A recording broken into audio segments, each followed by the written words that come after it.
Good morning, crypto Twitter, it's Misty Crypto, spreading crypto with adoption, showing its benefits to my generation. Shout out to all my people, Gen Z needs to be included, it's really that simple. We are savage, amazed, boss, zesty, making money at the same time, spread peace. I feel empty if you don't include Gen Z, about to change the world, so y'all better get ready. Misty Crypto, I'm never backing down, I got a wax account, you should check it out. So many NFTs, I think I lost count, and I'm only getting started. Yeah, barely off the ground. Misty Crypto, you cannot stop me. My hands are making diamonds, your hands fall like origami.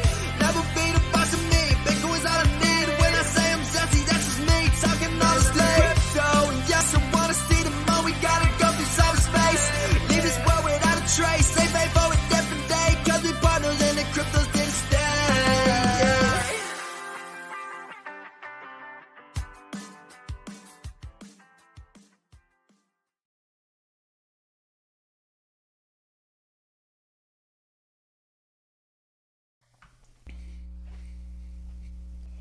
What's up, everyone? Welcome back to the Miss Teen Crypto Show. I hope everybody is having a very happy Friday. And yes, as always, I say Friday because we have worked so hard this week to get to this point where we could chill out, hang out, and feel the zesty vibes. If you guys are in the chat right now, smash that like. If you're new to the channel, what's up? I'm Miss Teen Crypto. Welcome to the zesty vibe of the Miss Teen Crypto Show. Make sure to subscribe and share this video out with friends because this is going to be a really great episode. I feel it already. Before we hop into today's guest, I would love to shout out 3 awesome sponsors of the Miss Teen Crypto Show. First being Wax Blockchain. Blockchain Brawlers is out and poppin'. They also have a lot of cool stuff going on. I just got a Wax Ambassador NFT. I feel like a cool kid. Secondly, if you're looking to buy and sell NFTs, a really good marketplace is the second sponsor of the Miss Teen Crypto Show, neftyblocks.com. You can trade and earn Nefty tokens, stake that, and earn wax. Like, it's absolutely ridiculous. Go check it out. Also, we have Ballet. Ballet is an awesome project, and we are giving away a real series Ballet wallet so you could keep your crypto secure. It is really easy, safe, and great if you want to gift crypto. I actually gave a few of these out over the past week in Miami. Got to meet the team as well. Shout out to Bobby Lee, what an icon. If you guys want a free NFT, then scan that QR code on the bottom right corner of the screen. If we hit 25 likes, another free NFT is coming down the pipeline. Now, let's hop into today's zesty guest, Dennis Porter. Welcome to the show, my friend. How are you? Well, thank you for having me on. I'm excited to be here, and it was just fun even just getting to chat with you during the pre-show call for a little while. I think we're going to have a lot of fun today. Absolutely. Like, this is such a vibe. I've been listening to you for quite a while, whether that be on Clubhouse back in those like invite-only cool kid days or in Twitter Spaces now. You're just all over the place. Love your tweets. You're really here for the Bitcoin adoption, and I'm a fan, so I'm happy that you really took the time out to chill with me in the Zesty fam. Yeah, Clubhouse was wild back in the day. I remember how awesome it was to finally get invited. That's where I got my start at, and now I'm over there on Twitter Spaces, having a great time. But I also have my YouTube channel as well, just alongside with you. So we're gonna have a lot of great content coming out this year. I'm gonna be launching something soon too, as well. News to come later in the show. Ooh, this is quite spicy. Guys, if you actually want to check out his Twitter for his personal account, Dennis Porter, or The Real Dennis Show, that's in the description of the video, along with his YouTube channel, youtube.com/Dennis Porter. I highly suggest you check out his videos. He's had awesome guests. But before we hop into this, you know, what's going on right now, what you're feeling zesty with in the present, let's, backtrack. Let's go to the past. Let's, go in our time machine. What were you up to before crypto? What was your career like? What were your aspirations in life? Blast to the past. I mean, how far back do we want to go? I'm an old guy in this space, in my 30s now, so there's a lot of history to go through. I've done everything from sell Cutco knives to be a waiter to drive delivery. So I've had a lot of jobs, but ultimately, right before I got into the Bitcoin crypto space, I was doing bar and club promotion, and so I spent a lot of my time to hustle people into the audience and get them to have a good time. I also had a little background in politics. For those of you that listen to me and watch me, on my Twitter, I talk about politics a lot. It's because I got a background in it, and I used to help candidates run. So I spent about a year, 2 years helping candidates run, helped 4 candidates win their primaries. Hopefully going to help a 5th one this year too with Erica Rhodes. Wow, that was a lot. So you're like a partier, but you're also a politician. You have a lot going on. So Yeah. what was your major like in college? Were you in like politics then, or? Oh no, I got to drop out. I'm a college dropout. Get your GED, folks. Get it early and get working right away, or start earning money so you can buy more Bitcoin. Savage. Okay, so right out of high school, what were you up to? Oh, right out of high school. I went to college for a very small amount of time, and then I just realized that it wasn't for me. Directly out of college, I think I was painting houses, at that time in my life. I've told you, I've done it all. I've had a lot of different jobs. I think in my entire life, I've had upwards of over 20, maybe 25 W-2 paid jobs, because I just really couldn't find what I wanted to do in life until I found Bitcoin. So now I've been doing Bitcoin real strong since 2017, but jumped into the media space with a lot of other folks during the 2020, 2021 craze and hype cycle. Dude, so right before Bitcoin, what were you up to? Were you in politics? Like, who were you helping?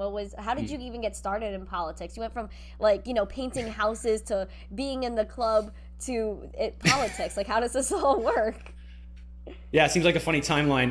So 2017 is when I discovered Bitcoin. So if we're basing it off of when I discovered Bitcoin, I was actually coming off of I would say like a medical retirement. I was retired for maybe 3 or 4 years because I had all the partying didn't do me so well. Be careful when you're partying out there, kids. It does have an impact on your health. So, I was just eating horribly, drinking a ton, staying up super late, smoking, drinking, having all the fun that you can have when you're more or less a paid partier, and developed a very severe form of epilepsy and had to completely retire from my career. Wow. So it was a massive setback for me. I thought my life was totally over. Ultimately went through a long period where I had to do a lot of physical therapy for myself, physical therapy for my brain disorder, physical therapy for my body. And finally, after some time, was able to eliminate I think like 99%. There's like a really special physical therapist, by the way, for brain disorders. It could be epilepsy, Tourette's, traumatic brain injury, you name it. Let me know if you need the number, because there's an incredible guy up in Oregon who does some amazing, almost like miraculous work on this stuff.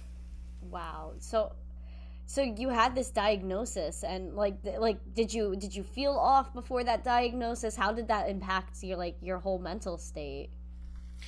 Oh, I mean, I knew right away what was going on, and I fought it and didn't want to change my lifestyle, but ultimately it became to the point where it was so aggressive that I was forced to completely stop smoking, stop drinking, had to start becoming healthy, had to start eating healthy.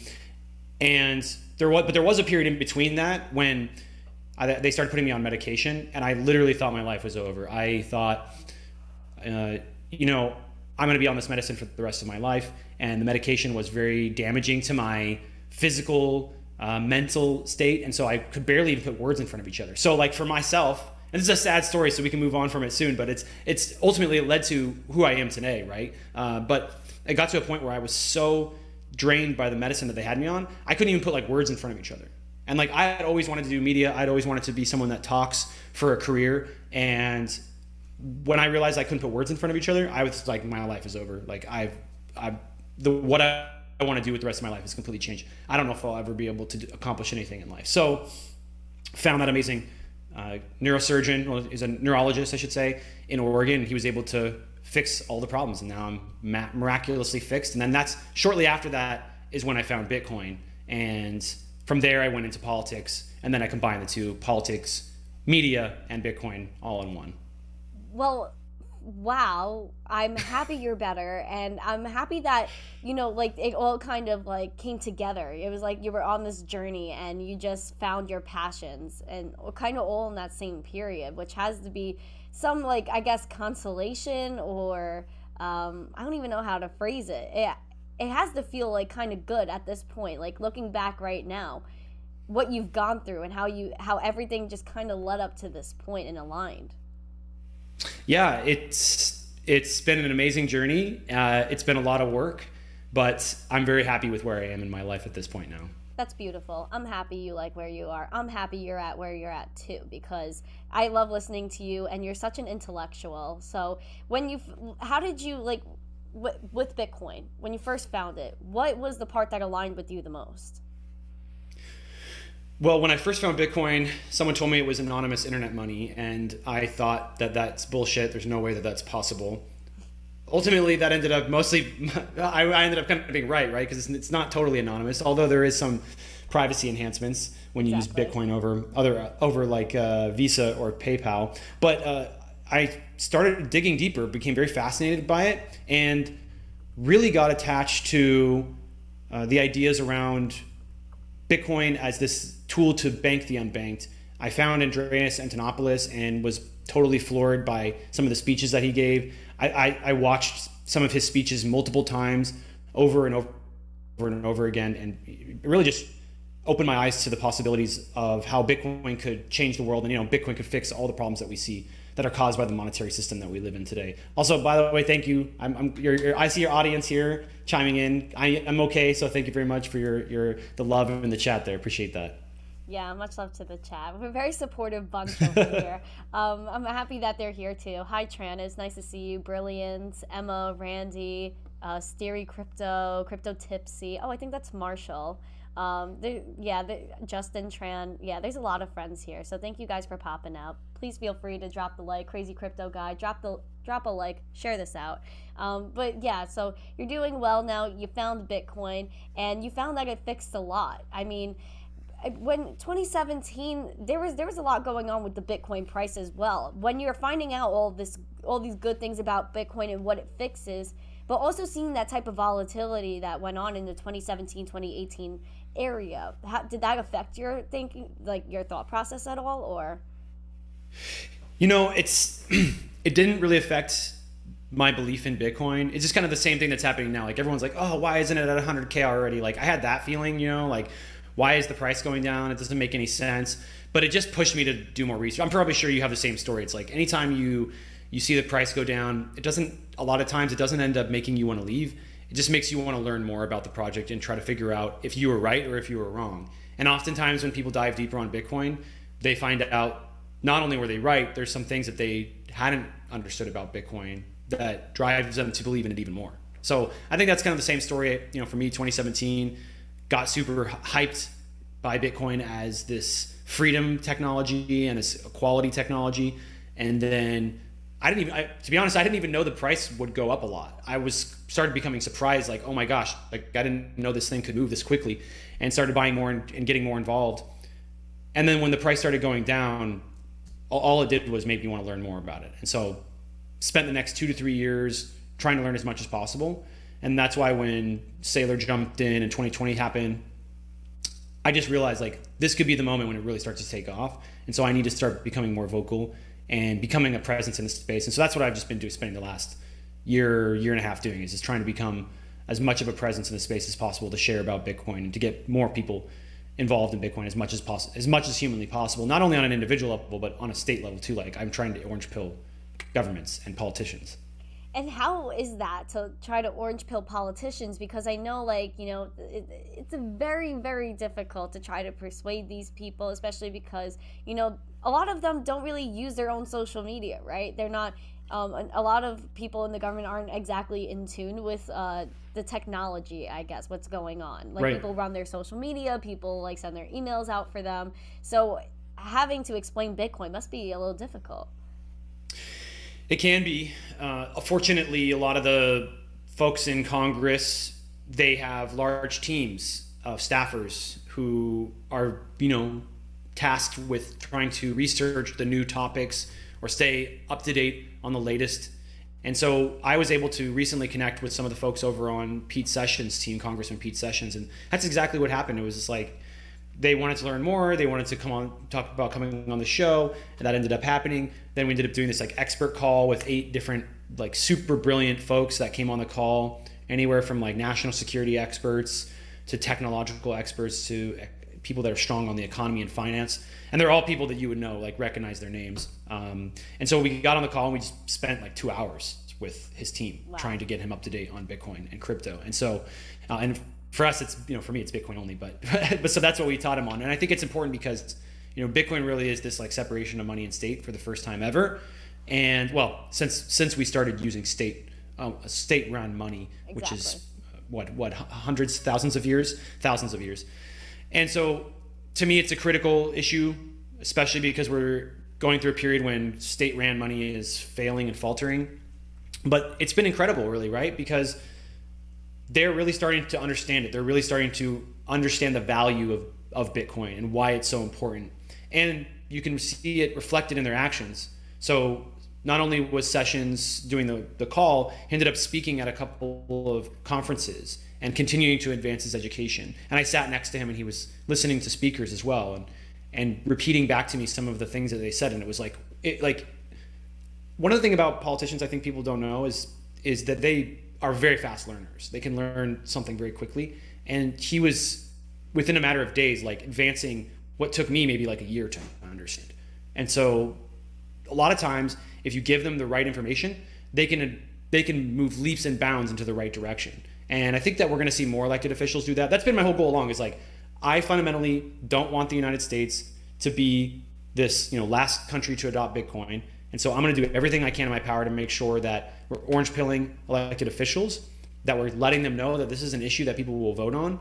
And that has led to more of them getting involved in Bitcoin and passing pro-Bitcoin policy and protecting Bitcoin in America.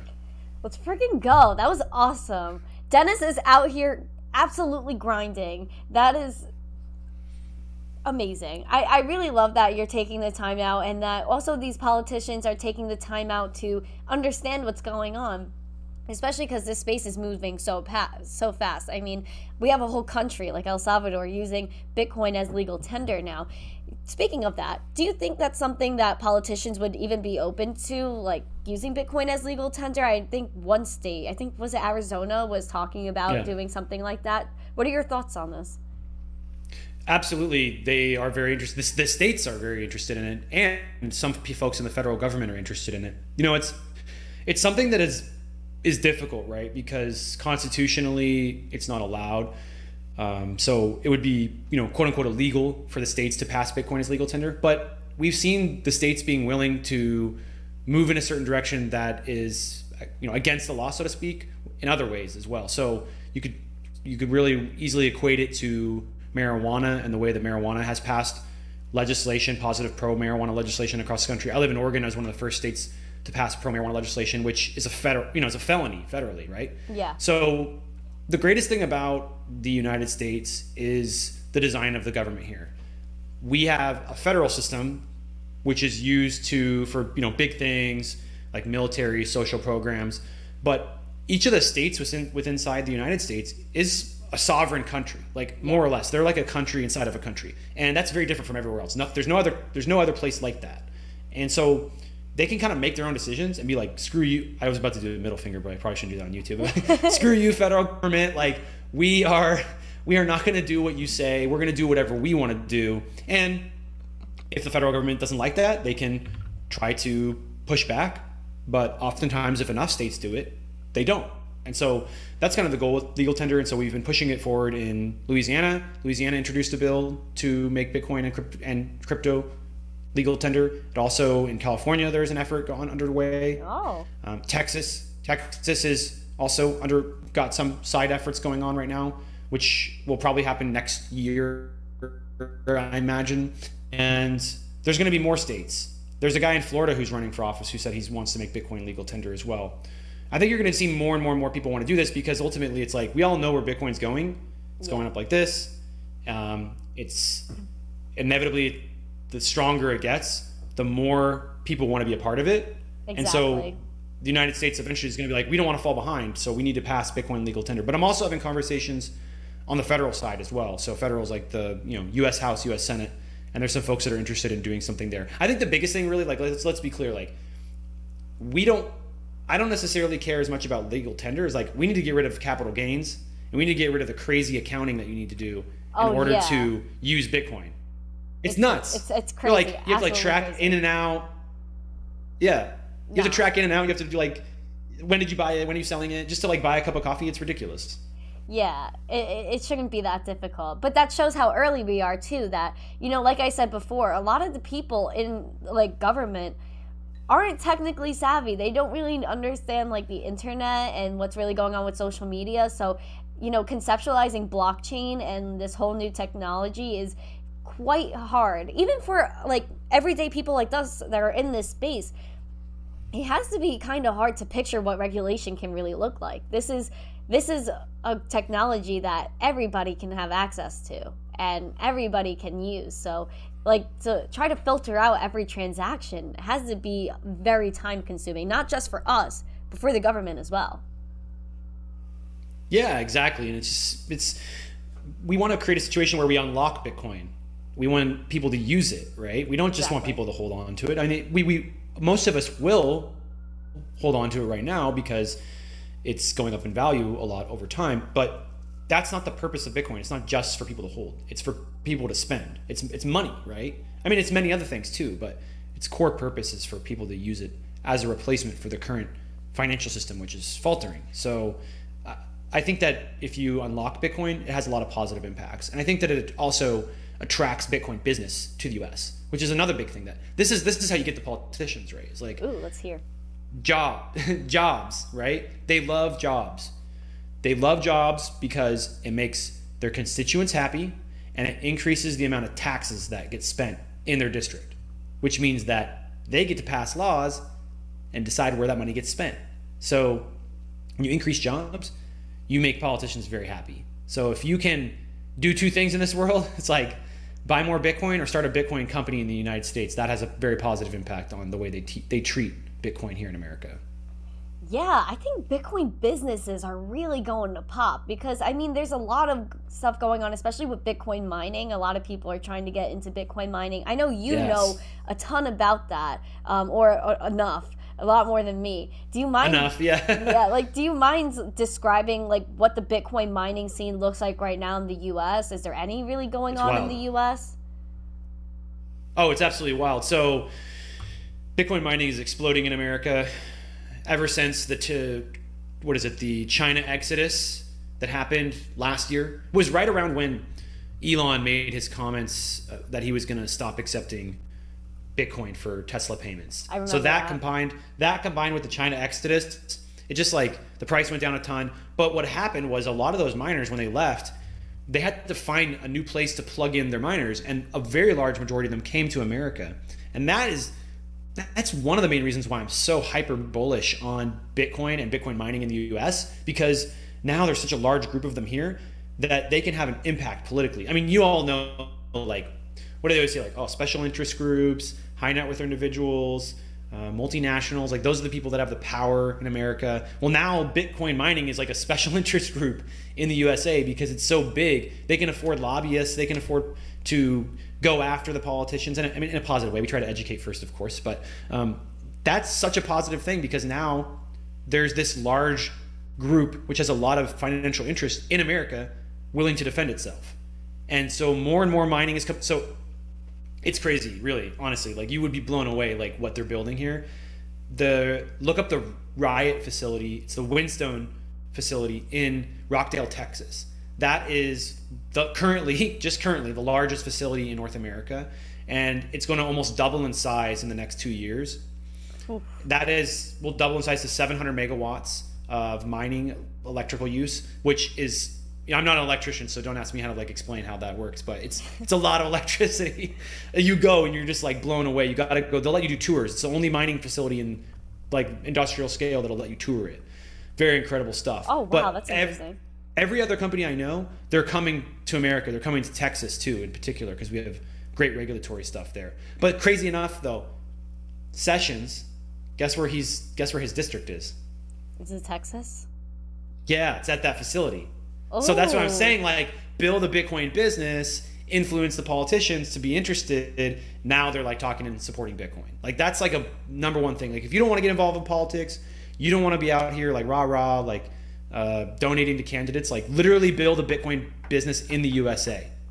And that's how you incentivize politicians to get on board. Like, that's literally like a test case for it. So I'll just smash the like button, by the way. Thank you. Smash the likes. That's such an interesting point too, because when people see, and I know it's not like the best thing to say, but when people see dollar signs, when they see money, they're like, okay, maybe I should pay attention. Maybe this is Absolutely. worth looking at. And it's not like I said, it's not the best thing that people see money and that's what intrigues them. But it is a plus that businesses are coming here and they're proving their worth. Yeah, it definitely is a big part of it. And I'm looking forward to more and more Bitcoin businesses being built here and more politicians getting on board. I'm hyper bullish on Bitcoin in the USA. People doubt it. And I think you'll still see attacks. Like, federal government will attack it, or whoever's in power will attack it in the federal government, like the president or something maybe. But long term, like I'm feeling very positive. Yeah, because there's a lot of governments like in El Salvador, they're so open to it. They're using it, they're promoting it, they're educating people on it. I mean, a whole country got an airdrop, a Bitcoin airdrop. Crazy. Absolutely insane. Speaking of, Lightning Network, because I know that's a huge part of transacting in El Salvador. What are your thoughts on the Lightning Network? Do you mind describing the Lightning Network for people that may not know what it is? I also have a ZBD QR code here. If anybody has ZBD wallet and wants to donate some Satoshis, the QR code is on the screen. Yeah, Lightning is a incredible advancement for Bitcoin. It ultimately is a payment solution that allows for Bitcoin to move quickly. So they talk about layers, like Bitcoin is the base layer. You call it, the Bitcoin blockchain, the thing that you all know that moves slow. That is layer 1. Layer 2 is the Lightning Network. And ultimately, it's just like, I don't want to get into the technical details. 1, because I'm not super technical. But 2, but I don't think they're that important for the people listening right now. But it allows you to instantly send Bitcoin for nearly free, like almost no fee at all, to anywhere on the world instantly, like I said. Like it's magical. Like you take all the incredible things about Bitcoin that people love, like store of value, hard cap, super decentralized, super secure, like not going anywhere, gonna be here forever, and you add on super ultra fast lightning speed, right? Like and super cheap fees. And it fixes that problem, right? When people are like, oh, you can't buy, Bitcoin's supposed to be money, how are you supposed to buy coffee with it? Well, now you can. You can buy coffee, you can buy McDonald's, you can buy whatever you want. You can buy Chipotle. If you're really hungry, you can buy get your guacamole as well on top, which is key when you're going to Chipotle. Absolutely, you need the extra guac, or else it just doesn't hit the same. It's not. I mean, that's actually one of my things in life. I knew in my life all I ever wanted to be was wealthy enough to afford guac every time I go to Chipotle, and then I'd be happy. Literally not be afraid to pay the extra. Like, what is it, $1? I think it's $4 now. Inflation's up there. Oh my gosh, $4 for a scoop of guac. I don't know about you, but I've been seeing a lot of inflation, but also shrinkflation. Like, you know what I'm talking about with shrinkflation? Yeah. Where like a $2 bag of chips literally used to be the size of my head, and now for $2, and now it's this big and it's $2 with still half air in it. Yeah, shrinkflation. Have you been seeing that? What are your thoughts on that? Oh yeah, well, I mean, I've been seeing it my whole life. Ask people older than me too. I mean, we used to have like burgers that are like huge, and now it's like these tiny little things that you can barely hold in 2 hands. So you see it; it's happening. The other part that people don't know is it's more like insidious. They hide the drops in quality. So the worst part about inflation is it more or less like forces anybody who's selling anything, whether it's a wallet. Whether it's headphones over here, right? Like any good block clock me. When inflation happens, you have to, as a business owner, make a couple. You have to make a decision. Yeah. One of a few. You either shrinkflation, like you shrink the item down, you raise prices, or you can drop the quality, and that's the dangerous one because you can't see it. And so, for instance, I have a story. I have a friend. He makes tools. He makes like hardware for tools. He makes toolboxes, right? For like hammers and stuff like that, like saws, like all the stuff you see in Home Depot. He makes all that stuff. And for a very long time, they've been marketing themselves as 100% American-made parts, right? That's like, everybody loves that. Like, oh, good quality, 100% American-made parts. Over the last 4 years, that number has dropped to 30%. And they don't tell anybody. of just American made stuff, or Yeah, just now it's 70% made in China. that is actually But they don't insane. tell anybody, and they keep the price the same, and they don't tell anybody.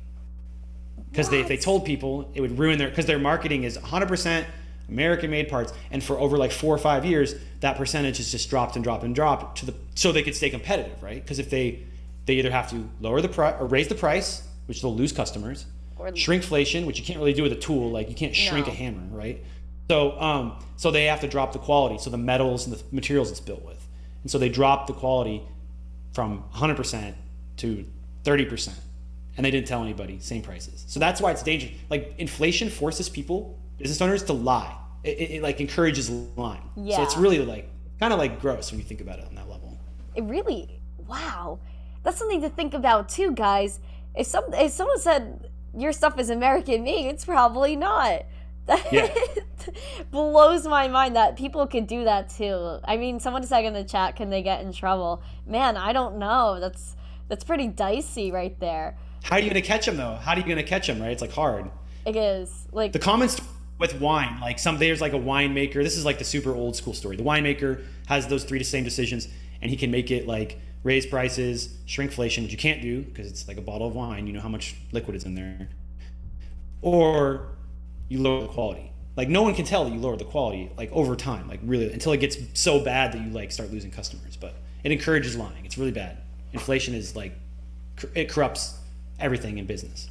it really does. I've noticed a lot of stuff even in the supermarket, whether it's shrinkflation or it just doesn't look as good anymore. And it really does corner people, which is such a sad thing. But I feel like Bitcoin and how it could help people, even, I even told a diner too, let me pay in crypto, let me pay in Bitcoin or Litecoin, and maybe just hodl that. Whoever decides to pay you in crypto, put it in the restaurant treasury, put it on the side, and maybe that one meal that I bought from you might pay for 5 meals one day. You know what I'm saying? Yeah. So I think there's a lot of stuff that could be done, especially when people are going to start transacting in crypto really soon, because they might not have any choice but to escape the inflation, or just they won't have access to their funds. Is that something you're scared about as well, being in the crypto space? We've had an extra big eye, I guess, like we've had our little glasses on watching everything play out in the financial system. Are you scared that one day you will not be able to receive your fiat out of the bank, and Bitcoin might be your only way of transacting? I mean, we saw that happen in Canada. Whether or not you agree with what happened in Canada is regardless, right? Like they use the financial system to cut people out, and so that's one of the main reasons why I'm so pro Bitcoin, but also why I'm really anti-CBDC. Yeah. So these CBDCs will increase the power of the federal government, give them more control, and will allow them to peer deeper into your transaction history and see what you're up to. They also get they can act in a programmable way, which in the Bitcoin space, or crypto space, programmable is a good word, but you don't want the government being able to program your money, right? Because they're going to say, okay, here's this money. If you don't spend it within a month, we're going to take it away, or it's going to be worthless, or you can only shop at these stores. So that's why Bitcoin versus CBDC is a big fight. I'm really super anti CBDCs because they will lead to more control by the federal government. And then whoever's in power, maybe you like Biden, right? Maybe someone likes Biden having the power, but he's not going to have the power forever. Some other guy on the other team will have the power soon, and he'll use it against you. So you have to be really careful when it comes to giving the federal government power. That's why Bitcoin is so critical, because it takes that power away and gives it back to the people. Exactly. CBDCs are scary. I think everyone, please do your own research, of course, on everything we're talking about. We're not financial advisors either, but are you sure? I thought you were. Oh, no. It's scary. Just the fact that you could get $2,000 a month, and you're like, oh, that's a good amount of beans, but you have to spend it in 15 days, or you have to spend it by this time, or spend it at a certain place. Woo, little scary. It kind of I even feel cornered when I get a gift card. I'm like, oh, I got a gift card, but I can only spend it at one place. Yikes, right? I don't have the freedom to use Just give me that this. open one. Yeah, give me the one that's like just a money balance one. What do they call those? Or like the little Visa ones. Yeah, reloadable Visa. Just give me that. Yeah, I don't give want me the prepaid I don't want the debits. Walmart. Exactly. Do you ever even use your gift cards? I forget to use them all the time. I honestly, how I've been doing it is whenever I receive a gift card, if I get like an Amazon one, I'll just go right on Amazon, enter the code for it, redeem it. That way it's there. And when I go to check out, it's already there. I don't even have to think about it. Honestly, gift cards are a little bit of a hassle nowadays. If we're gonna be honest, I mean, there is a good program though. I interviewed for a little while Mike, I forgot his last name, Alhoff, I think it is, from Coin Cards. I don't know if you've heard of Coin Cards. They've been doing this thing where you could use your Bitcoin, buy a gift card to whatever store you're trying to go to, and then use that gift card to pay for things. So there's like no KYC when you check out at a store like Amazon, and you just use your Bitcoin to spend things. But it's like that little intermediary. But it's a way, right? But it's digital gift cards. At least it's something to use. There's a lot of digital gift cards right now. Like Lolly too does a bunch of digital gift cards. Oh, I love Lolly. Shout out to Lolly. What's that other one too? Fold. Fold does a bunch of them, right? Oh, Fold. Yes. How could I forget? I literally have their Fold's like pen the on my king of desk from Bitcoin conference. That's a great ad placement right there. Look at that. Yeah, Fold. Look at that. If you're watching this, Fold. Sponsored. Fold. We're hooking it up for free right now, but we're gonna expect something in the future. I will say, I will give them credit. This is one of the best pens I've ever written with. Have you Really? ever written with a pen and you're just like, oh, this is smooth. I could just keep writing. Or is that just makes them weird? No, I know exactly what you mean. Like this is actually, I don't like this pen, but it was the only one I could find. But I'm like, God damn it, I hate this pen. Yeah. And there's other pens where I'm writing, I'm like, oh, I gotta buy a big pack of these ones.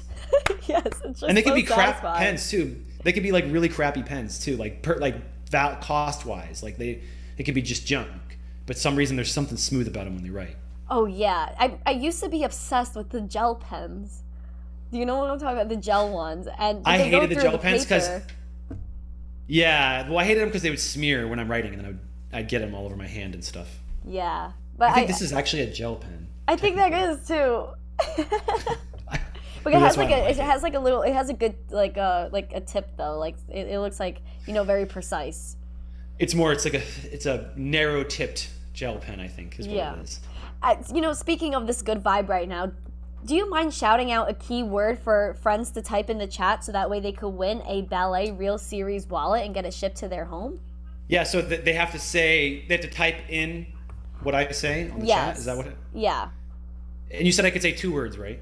Yeah, it's like a little keyword. I just have to enter the phrase into there, and then once I do that, they could type it in the chat.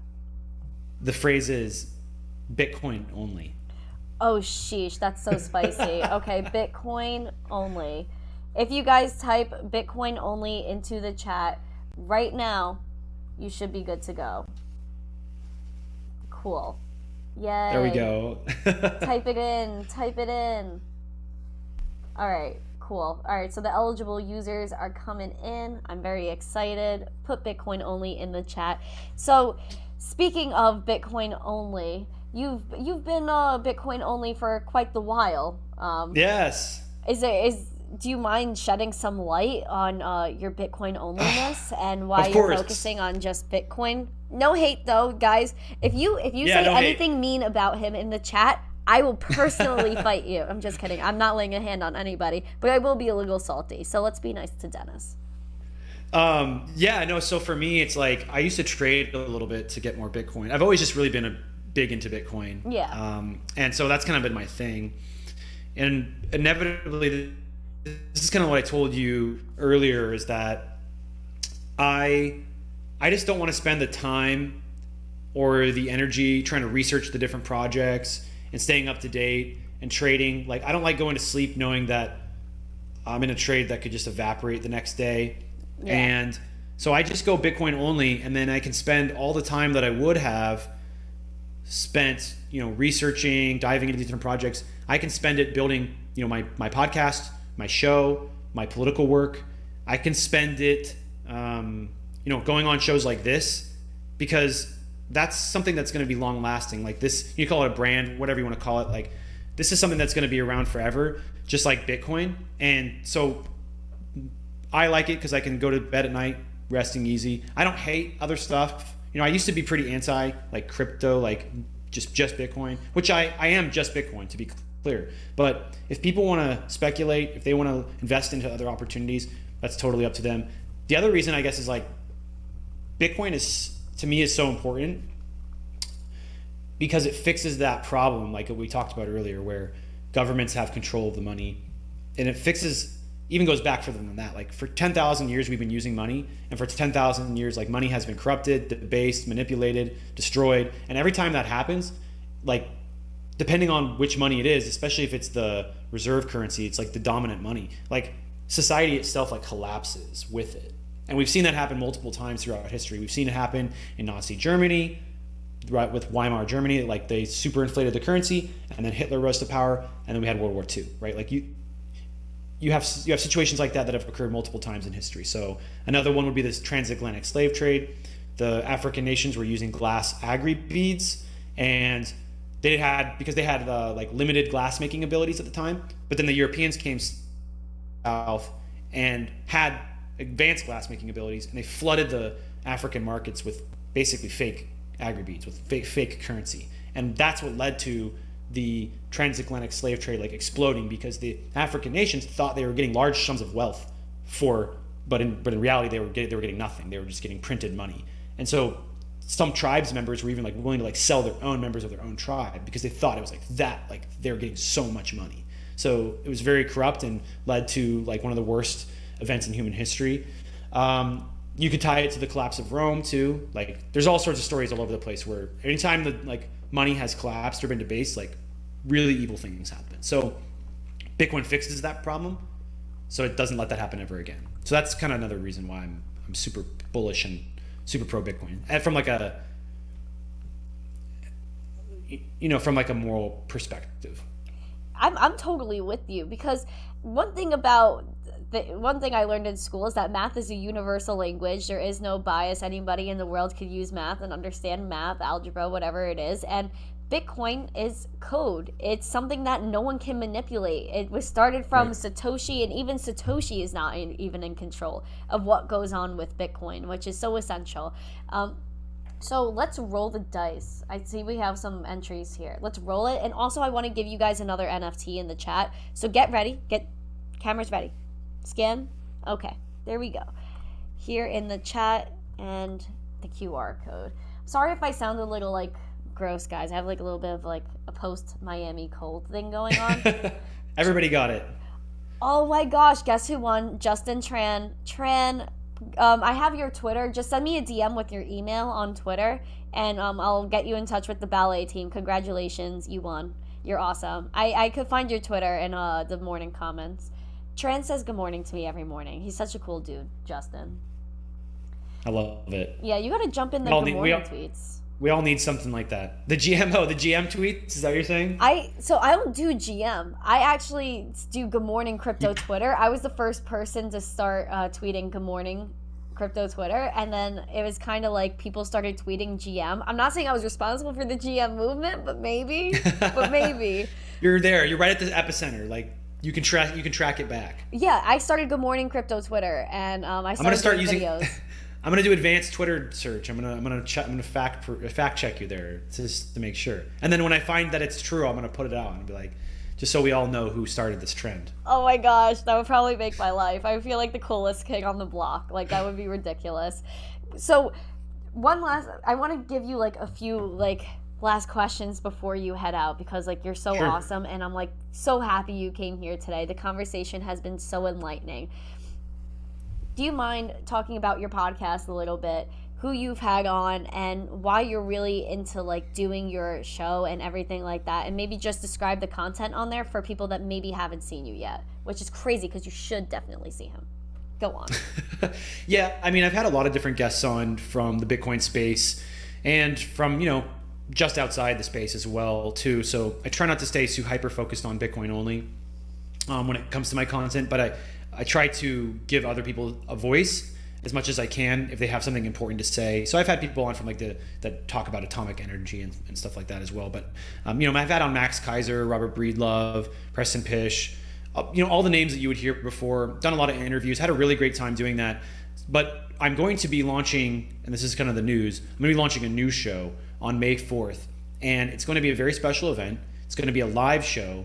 And so I really highly encourage everybody to be there. We're going to be doing some giveaways. We're going to be doing some very, very special guests that we're lining up. We're going to be partnering with Compass Mining on that as well. And it's going to be an incredible show. And I'm really looking forward to it. And hopefully we'll have you on as a guest as well soon. I would love to. Thanks for the invite. I feel so cool right now. Thank you. That sounds awesome. I'm really excited for you. So guys, May 4th, I just put the youtube.com/Dennis Porter in the chat. It's also in the description of the video, along with the Twitter for his podcast and his main Twitter. Man, that sounds super awesome. I'm really looking forward to your premiere. I really, now that I know, I'm looking forward to it. I feel like I got the insider scoop and I'm here for it. To even get more of an insider scoop though, you did tweet previous to the show, coming on to the Miss Teen Crypto show at 4 p.m. Eastern.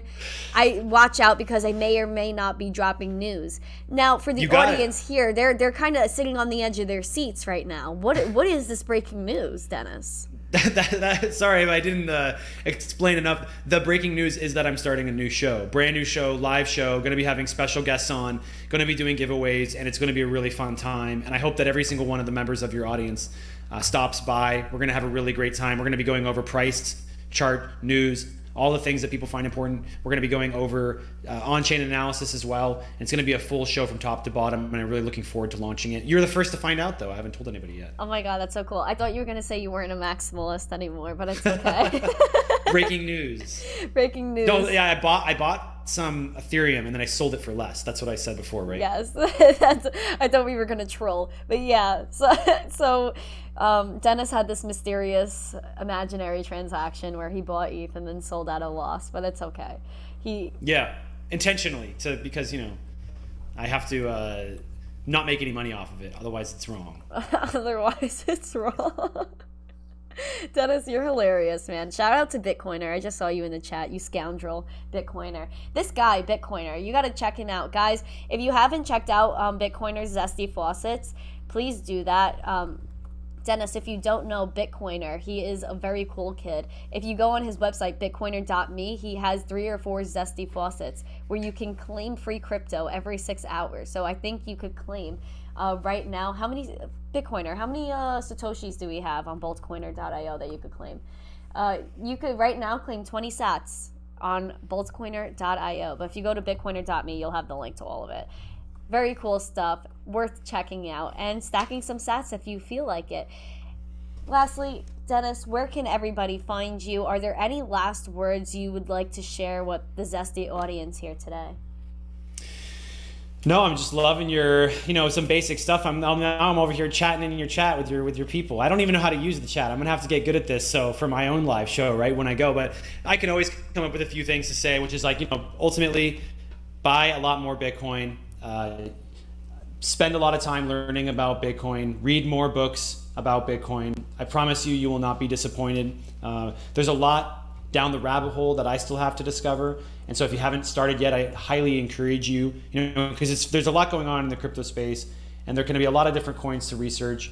But every amount of time that you spend researching and learning about Bitcoin will not be wasted, because it will be here no matter what. It's going to be the one thing that's a guarantee from the time that it began until we all pass away. It's going to be here. It's going to last longer than all of us as well. So really looking forward to kind of continuing to work in the space. Really looking forward to the show launching, and thank you again for having me on. I really appreciate it. Thank you for coming. Loved your last words. Very inspirational. Guys, bottom line, if you still have chairs, you don't have enough Bitcoin.